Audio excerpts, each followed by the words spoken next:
I'm Coach Alex Linenkohl, and here today we have a very special guest. This is Alex Molden joining us here today. And here in Portland, Oregon, Alex is a coach, a trainer, a mentor, amongst many, many other things, especially a father.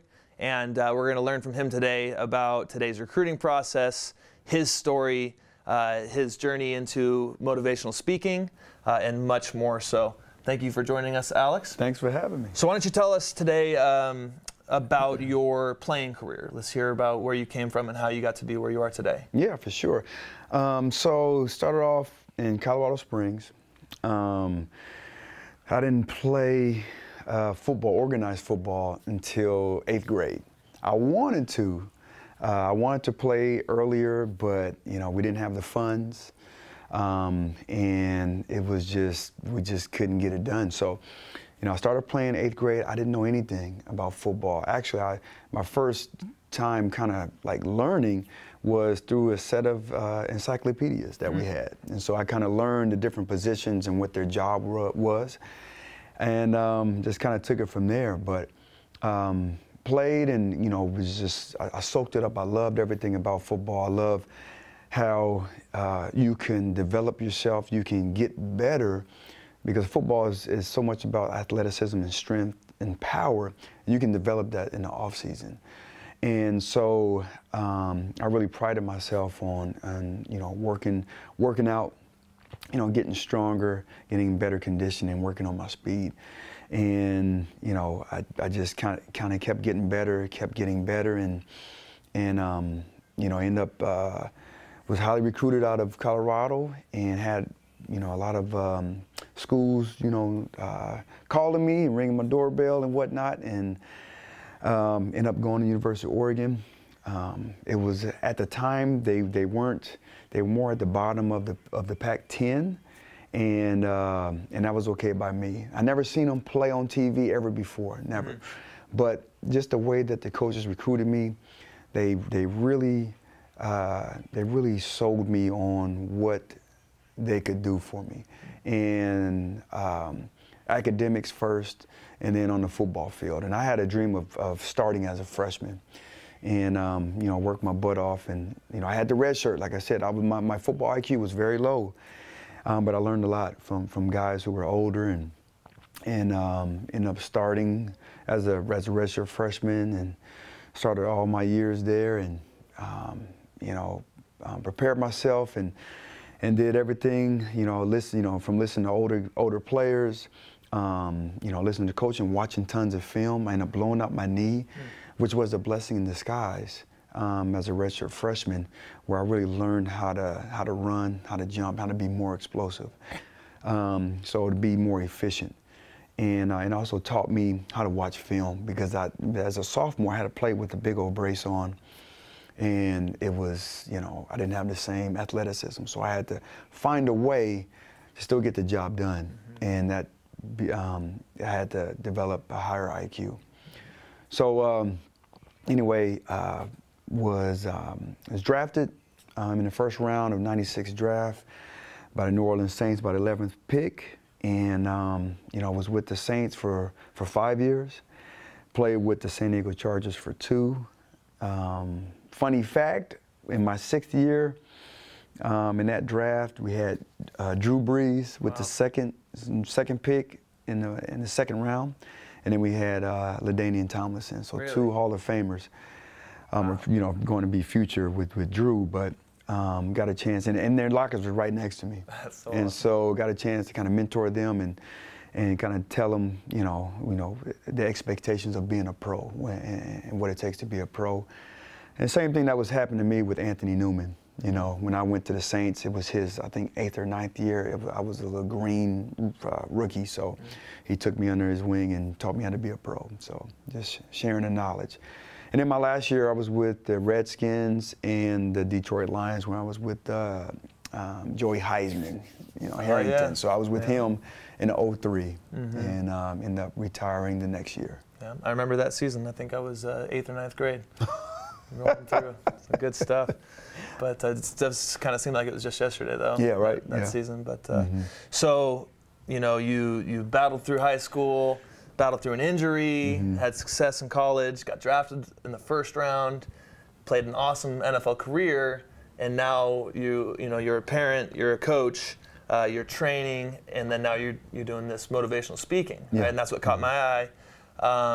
So with that, the motivational speaking, when someone brings you on to give a message, whether it's to players, I guess first of all the question is who's generally the audience that you're speaking towards? Yeah, generally it's, so I've been doing motivational speaking for a little over a year.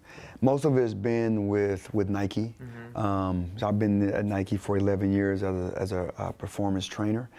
And, I got a chance, over the years to meet a lot of people. And once they find out about my background and they get to know me, they learn about my story. Not everything was perfect, and both, as an individual and then as a teammate, playing on different teams and, the different individuals that you work with on a team when we are trying to be successful.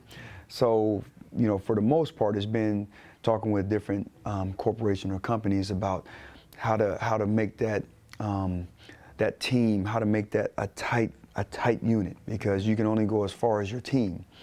And so understanding like what we did on the football field, how that directly can relate, or how, the cross-pollination as is with dealing with businesses and different organizations. So I've been doing a lot of speaking with them, but also talk with high school students and understanding that, what it takes to reach their full potential. And not just on the football field, the basketball court, or the baseball diamond or whatever, but it's about reaching their full potential, like finding out what drives them, what do they wake up for, and what makes them curious, right? Because you got to be curious first, and then to see where that can take you.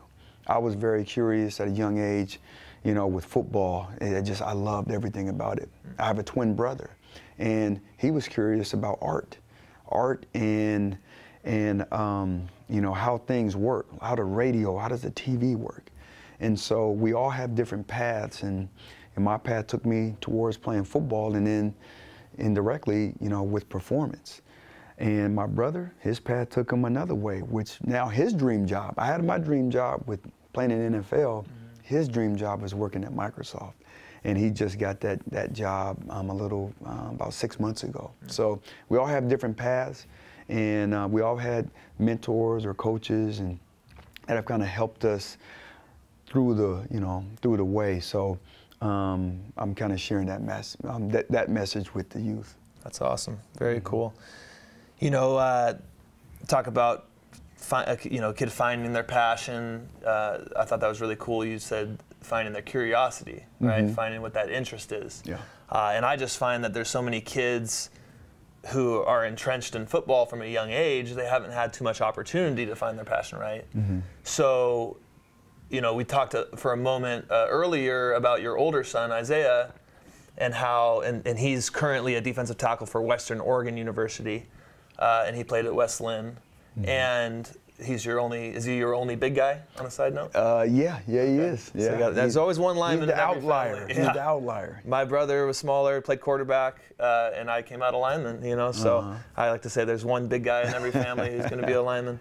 But he had to come to a point where he had to decide, am I going to play college football at a lower level, right, because the big schools weren't coming in on him, or was he going to have something else that he was passionate about to go towards? Now I see a lot of kids who run into that, who have to decide, am I built for football, or is there something else I'm more interested in? So what would you say to a family? Let's just say there was a guy who was a senior who's trying to pick between some things.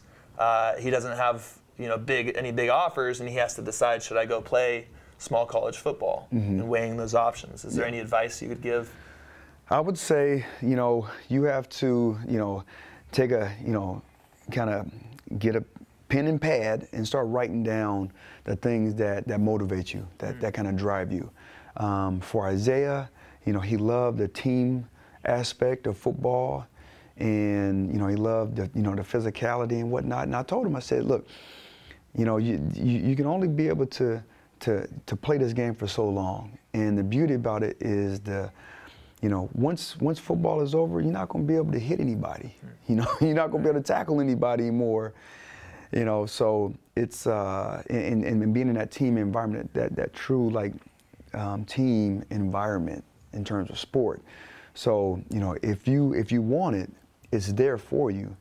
Now, anything in life, you know, there's no shortcuts, and so you know, if you are willing to you know, understand, first take a look in the mirror, and if you're not making that, you know, if you don't have that makeup in terms of playing Division I football, that's okay. There's other Division II, you know, Division III. There's still an opportunity for you to go out there and pursue your passions and go to school. You know, there's scholarships and there's grants out there for, you know, for different individuals, and you know, not everybody wants that, you know, to be able to go to a school that has 25,000 students. Right.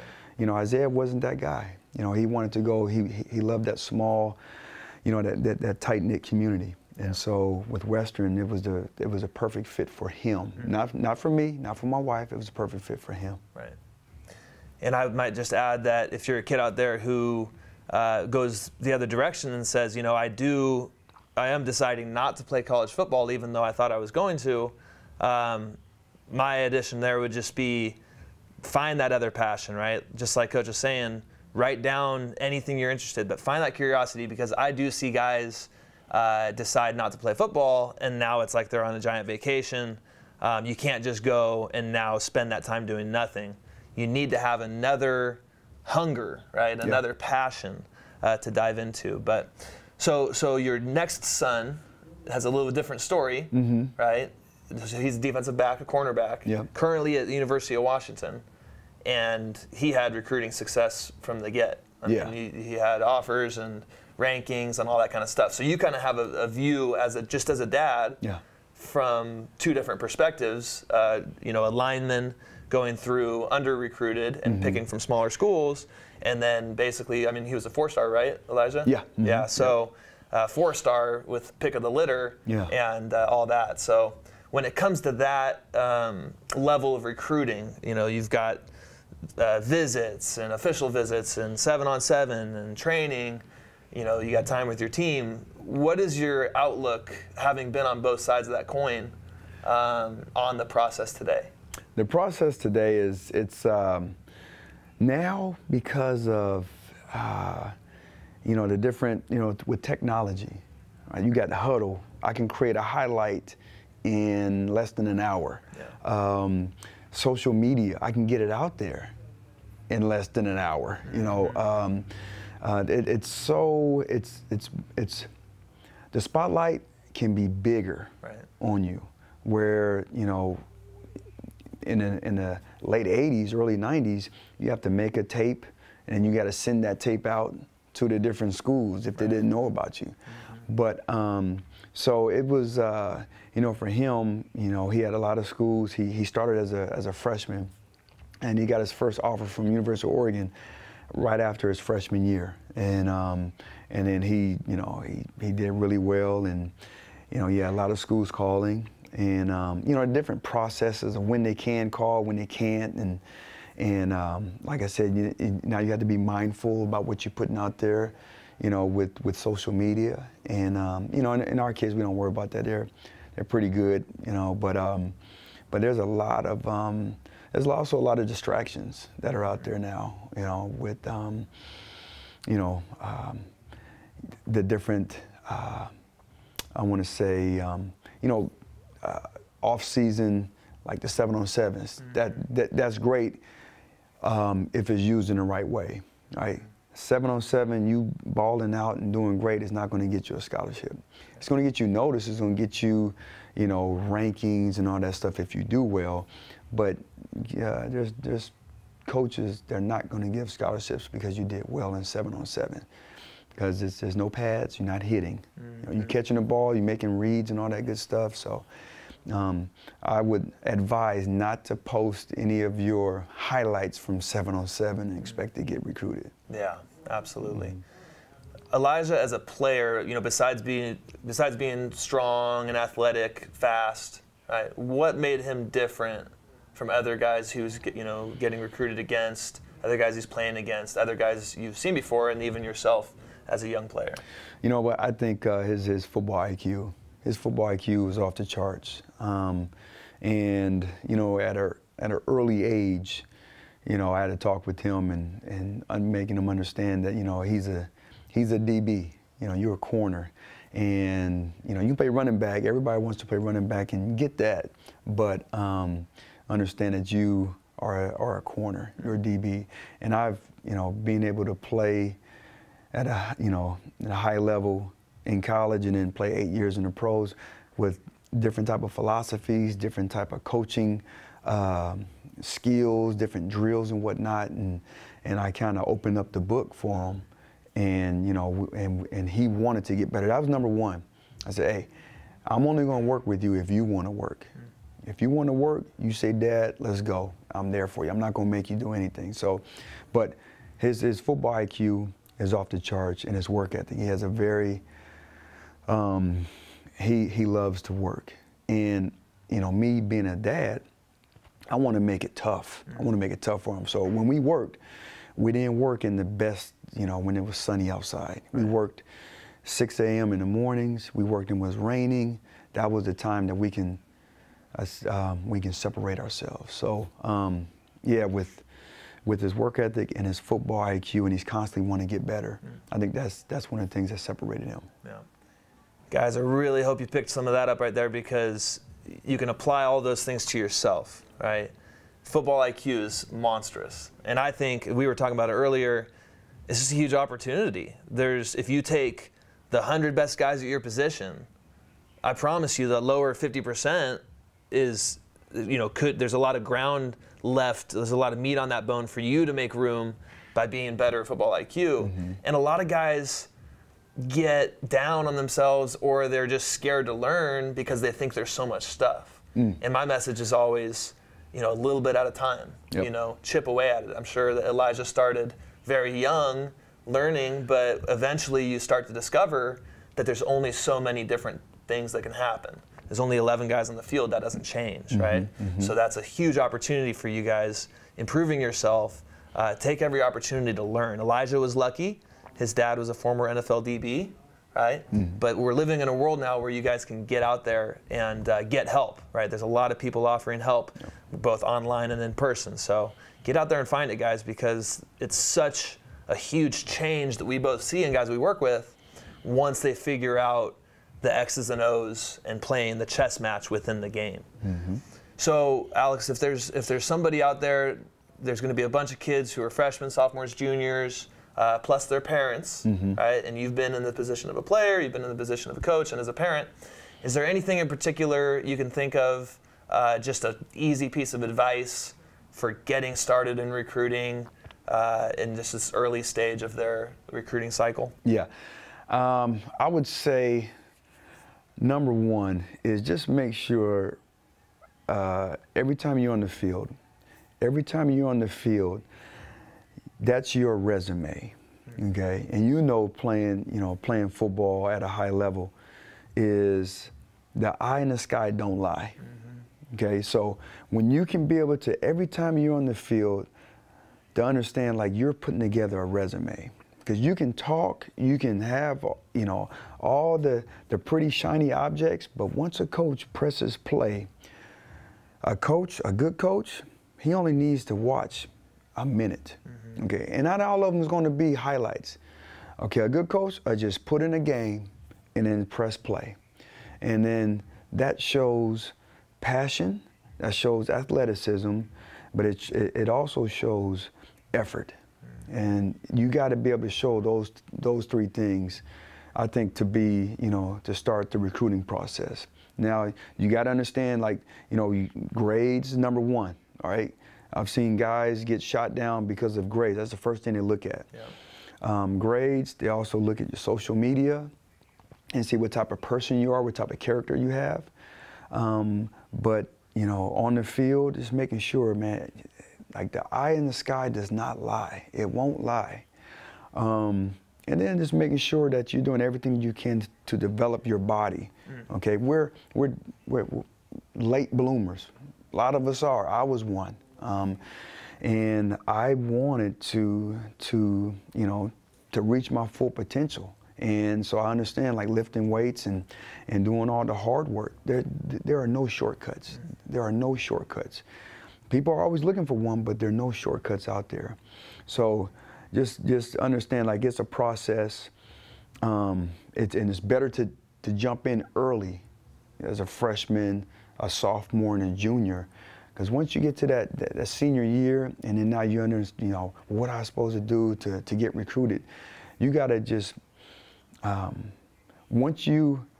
the effort and all that's put out there on film, understand there's other, like every time you play, there could be another kid on the other team that's highly sought after.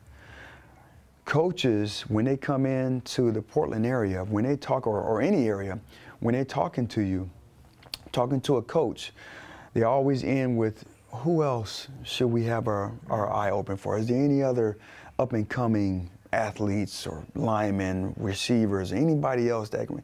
And if they say your name and they keep hearing that name being said, that's how you can get on the radar.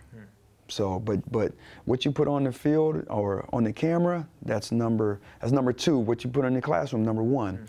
And then just understand, like, there's always somebody out there that's going to be, they're rooting for you. They want to see you reach your full potential. They want you to get recruited, and it might be from another team.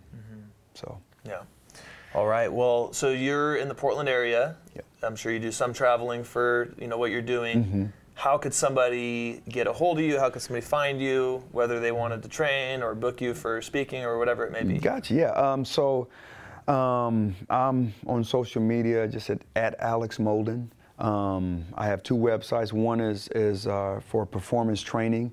That's alexmoldentraining.net. And then for my motivational speaking, that's just alexmolden.com. Awesome. So there's two different ways how to get a hold of me with, the different platforms that I'm on. Like I said, one for motivational speaking and one for performance training. So I do that online or live. Very cool. You're doing a lot of stuff. You're a busy man. I'm trying to be. Well, I know you're a defensive back at heart, but today you're going to become an honorary member of the lineman community. All right. So there you go. There's your Linepro shirt. I love it. We appreciate you joining us. You got it. Thank you. The message is going to be great. Kids are going to love it. And we'll see you guys next time on Linepro Tips.